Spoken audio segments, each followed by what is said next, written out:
हरे कृष्ण। श्रीमद् भागवतम दशम स्कंद अध्याय 64 राजा नृग का उद्धार। श्री बादरायणी ने कहा, हे राजा, एक दिन शाम प्रद्युम्न, चारु, भानु, घर तथा यदुवंश के अन्य बालक खेलने के लिए एक छोटे से जंगल में गए। देर तक खेलते रहने के बाद उन्हें प्यास लगी। जब वे पानी की तलाश कर रहे थे तो उन्होंने एक सूखे कुएं के भीतर झांका और उन्हें एक विचित्र सा जीव दिखा। लड़के उस जीव को, जो कि छिपकली थी और पर्वत जैसी दिख रही थी, देखकर विस्मित हो गए। उन्हें उसके प्रति दया आ गई और वे उसे कुएं से बाहर निकालने का प्रयास करने लगे। उन्होंने वहाँ फंसी उस छिपकली को चमड़े की पट्टियों तथा सूत की रस्सियों से पकड़ा, किंतु फिर भी वे उसे बाहर नहीं निकाल सके। अतः वे कृष्ण के पास गए, उन्हें उस जीव के विषय में बताया। ब्रह्मांड के पालन करता कमल ने तो भगवान उस कुएं के पास गए और वहाँ छिपकली देखी। उन्होंने अपने बाएं हाथ से उसे आसानी से बाहर निकाल दिया। यशस्वी भगवान के हाथों का स्पर्श पाते ही उस जीव ने तुरंत अपना छिपकली का रूप त्याग दिया और स्वर्ग के वासी का रूप धारण कर लिया। उसका रंग पिघले सोने जैसा सुंदर था और वह अद्भुत गहनों, वस्त्रों तथा मालाओं से अलंकृत था। यद्यपि भगवान कृष्ण जानते थे, तथापि सामान्य जनों को सूचित करने के लिए उन्होंने पूछा, हे महाभाग, आप कौन हैं? आपके उत्तम स्वरूप को देखकर मैं सोच रहा हूँ कि आप अवश्य ही कोई श्रेष्ठ देवता हैं। आप किस विगत कर्म से इस दशा को प्राप्त हुए? हे महात्मन, ऐसा लगता है कि आप ऐसे भाग्य के योग्य नहीं थे। हम आपके विषय में जानना चाहते हैं। अतः यदि हमें बताने का यह समय तथा स्थान उचित समझते हों तो कृपा करके अपने विषय में बतलाइए। श्री सुखदेव गोस्वामी ने कहा, इस प्रकार अनंत रूप कृष्ण द्वारा पूछे जाने पर सूर्य के समान चमचमाते मुकुट वाले राजा ने माधव को प्रणाम किया और वह इस प्रकार बोला। राजा निग ने कहा, मैं इक्ष्वाकु का पुत्र नृग नामक राजा हूँ। हे प्रभु, शायद आपने मेरे विषय में तब सुना होगा जब दानी पुरुषों की सूची बाँची जा रही होगी। हे स्वामी, आपकी दृष्टि काल द्वारा अविचलित है। आप समस्त जीवों के मन के साक्षी हैं।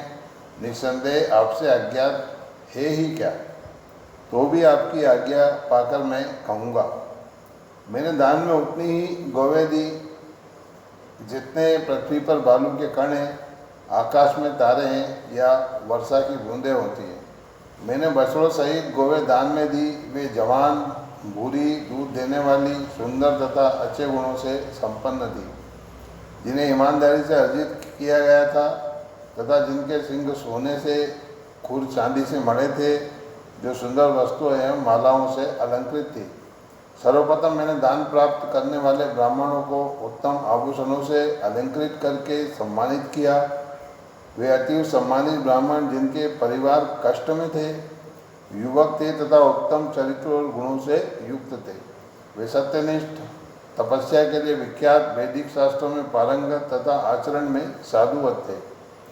मैंने उन्हें गौवे, भूमि, सोना, मकान, घोड़े, हाथी तथा दासी समेत विवाह के योग्य कुमारियाँ, तिल, चांदी, सुंदर सैया, वस्त्र, रत्न, गृह सज्जा सामग्री तथा रथ दान में दिए। इसके अतिरिक्त मैंने वैदिक यज्ञ किए और अनेक पवित्र कल्याण कार्य संपन्न किए। एक बार किसी उत्तम ब्राह्मण की गाय भटक गई और मेरे झुंड में आ मिली। इससे अनजान होने के कारण मैंने वह गाय किसी दूसरे ब्राह्मण को दान में दे दी। जब गाय के पहले मालिक ने उसे ले जाते हुए देखा तो उसने कहा, यह मेरी है।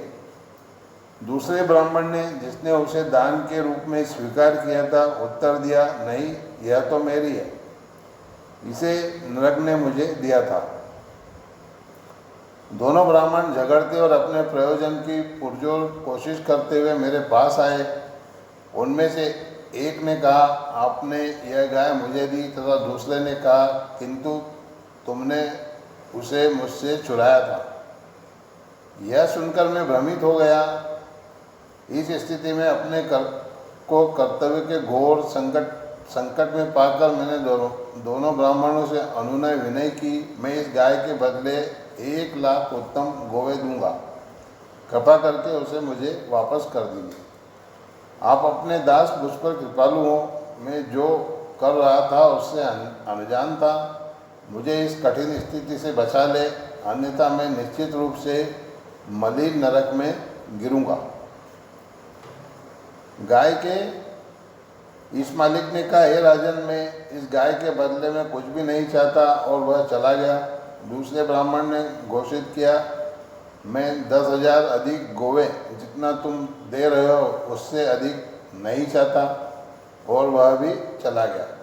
हे देवों के देव, हे ब्रह्मांड के स्वामी, इस तरह उत्पन्न परिस्थिति से लाभ उठाकर यमराज के दूत बाद में मुझे यमराज के धाम ले गए। वहाँ स्वयं यमराज ने मुझसे पूछा। यमराज ने कहा, हे राजा, सर्वप्रथम आप अपने पापों के फलों का अनुभव करना चाहते हैं या अपने पुण्यों का? निस्संदेह मुझे न तो आपके द्वारा संपन्न कर्तव्यपूर्ण दान का अंत दिखता है और न ही उस दान के परिणाम स्वरूप तेजपूर्ण स्वर्ग लोक में आपके भोगों का। मैंने कहा, हे प्रभु, पहले मुझे अपने पापों का फल भोगने दें। और यमराज बोले, तो नीचे गिरो। मैं तुरंत नीचे गिरा और हे स्वामी, गिरते समय मैंने देखा कि मैं छिपकली बन गया हूँ। हे केशव, मैं आपके दास के रूप में ब्राह्मणों का भक्त और उनके प्रति उदार था। मैं सदैव आपके दर्शन के लिए लालायित रहता था, इसलिए आज तक मैं अपने विगत जीवन को नहीं भूल पाया।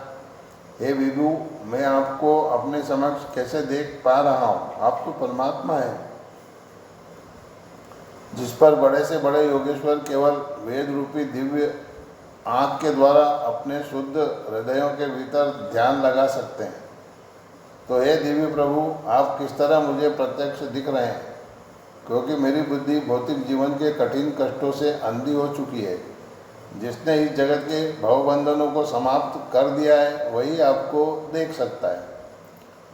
हे देवदेव, हे जगन्नाथ, हे गोविंद, हे पुरुषोत्तम, हे नारायण, हे ऋषिकेश, हे पुण्य श्लोक, हे अच्युत, हे अव्यय, हे कृष्ण, कृपा करके मुझे अब देवलोक के लिए प्रस्थान करने की अनुमति दें। हे प्रभु, मैं जहाँ भी रहूँ मेरा मन सदैव आपके चरण कमलों की शरण ग्रहण करे। हे वसुदेव पुत्र कृष्ण, मैं आपको बारंबार नमस्कार करता हूँ। आप समस्त जीवों के उद्गम हैं, परम सत्य हैं, अनंत शक्तियों के स्वामी हैं और समस्त आध्यात्मिक प्रवर्गों के स्वामी हैं। इस तरह कहकर महाराज नृग ने भगवान कृष्ण की परिक्रमा की और उनके चरणों पर अपना मुकुट छुआया। तब विदाई की अनुमति पाकर वहाँ पर उपस्थित लोगों के देखते देखते राजा नृग एक अद्भुत स्वर्गीय विमान पर चढ़ गया। तब देवकी पुत्र पुण्य पुरुषोत्तम भगवान कृष्ण, जो ब्राह्मणों के प्रति विशेष रूप से अनुरक्त हैं और जो साक्षात धर्म के सार हैं, अपने निजी संगियों से बोले और इस प्रकार राजसी वर्ग को शिक्षा दी। भगवान कृष्ण ने कहा, निस्संदेह एक ब्राह्मण की संपत्ति अपाच्य होती है, भले ही उसका रंच भर हो और अग्नि से भी अधिक तेजस्वी द्वारा उपभोग क्यों न किया जाए। तो फिर उन राजाओं के विषय में क्या कहा जाए जो अपने को स्वामी मानकर उसका भोग करना चाहते हैं। मैं हालाहल को असली विष नहीं मानता, क्योंकि इसका भी निराकरण हो जाता है, किंतु ब्राह्मण की संपत्ति चुराए जाने को असली विष कहा जा सकता है, क्योंकि संसार में इसका कोई उपचार नहीं है। विष केवल उसी को मारता है जो उसे निगलता है और सामान्य अग्नि को पानी से बुझाया जा सकता है, किंतु ब्राह्मण की संपत्ति रूपी अग्नि से उत्पन्न अग्नि चोर के समस्त परिवार को समूल नष्ट कर देती है। यदि कोई व्यक्ति बिना उचित अनुमति के ब्राह्मण की संपत्ति का भोग करता है, तो वह संपत्ति उस व्यक्ति की 3 पीढ़ियों तक को नष्ट कर देती है। किंतु यदि वह इसे बलपूर्वक या राजकीय अथवा किसी बाहरी सहायता से छीन लेता है, तो उसके पूर्वजों की 10 पीढ़ियाँ तथा उसके उत्तराधिकारियों की 10 पीढ़ियाँ विनष्ट हो जाती हैं। राष्ट्रीय ऐश्वर्य से मदान्ध राजा अपना पतन पहले से देख पाने में असमर्थ रहते हैं। वे ब्राह्मण की संपत्ति के लिए मूर्खतापूर्वक लालायित रहकर वास्तव में नरक जाने के लिए लालायित रहते हैं। जिनके ऊपर आश्रित परिवार हो तथा जिनकी संपत्ति हड़प ली गई हो, ऐसे उदार चेता ब्राह्मणों के आंसुओं से धूल के जितने कणों का स्पर्श होता है, उतने वर्षों तक वे अनियंत्रित राजा जो ब्राह्मण की संपत्ति को हड़प लेते हैं, अपने राज परिवारों के साथ कुंभीपाक नामक नरक में भुने जाते हैं। चाहे अपना दिया दान हो या किसी अन्य का, जो व्यक्ति किसी ब्राह्मण की संपत्ति को चुराता है, वह 60,000 वर्षों तक मल में कीट के रूप में जन्म लेगा। मैं ब्राह्मणों की संपत्ति की कामना नहीं करता। जो इसका लोभ करते हैं उनकी आयु क्षीण होती है और वे पराजित होते हैं। वे अपने राज्य खो देते हैं और दूसरों को कष्ट पहुंचाने वाले सर्प बनते हैं। हे मेरे अनुयायियों, तुम कभी भी विद्वान ब्राह्मण के साथ कठोर व्यवहार न करो, भले ही उसने पाप क्यों न किए हों। यदि वह तुम्हारे शरीर पर वार भी करे या बारंबार तुम्हें शाप दे, तो भी उसे नमस्कार करते रहो। जिस तरह मैं सदैव ध्यान रखते हुए ब्राह्मणों को नमस्कार करता हूँ, उसी तरह तुम सबों को चाहिए कि उन्हें नमस्कार करो। जो कोई भी अन्यथा कर्म करता है, उसे मैं दंड देता हूँ। जब किसी ब्राह्मण की संपत्ति अनजाने में भी चुराई जाती है, तो उस व्यक्ति को निश्चित रूप से पतित होना पड़ता है। जिस तरह ब्राह्मण की गाय से नृग को पतित होना पड़ा, इस तरह से द्वारका निवासियों को उपदेश देने के बाद समस्त लोगों को पवित्र करने वाले भगवान मुकुंद अपने महल में प्रविष्ट हुए।